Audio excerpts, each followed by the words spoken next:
Siamo con Claudia Lodovichi, una ricercatrice del VIM di Padova, questo centro d'eccellenza a livello nazionale dal punto di vista della ricerca. Uno dei tanti studi del VIM studia appunto il sistema olfattivo e come con questo sistema si possono studiare i meccanismi di base delle malattie neurologiche.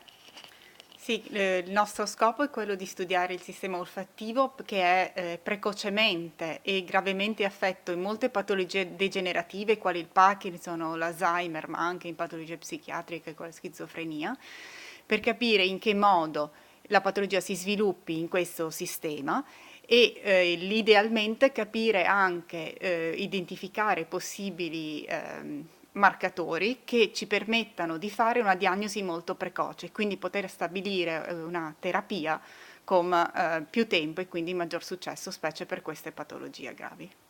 Si potrebbero anche bloccare queste malattie.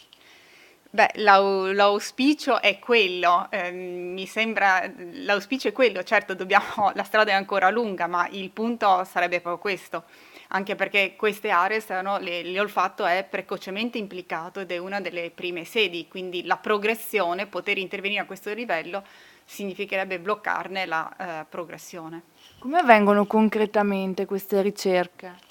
Beh, utilizziamo dei modelli animali di topolini che hanno appunto, possono sviluppare Parkinson e quindi attraverso l'analisi dei neuroni, dei circuiti nel sistema olfattivo coinvolti nella patologia e vedere quali alterazioni a livello anatomico e funzionale si verificano.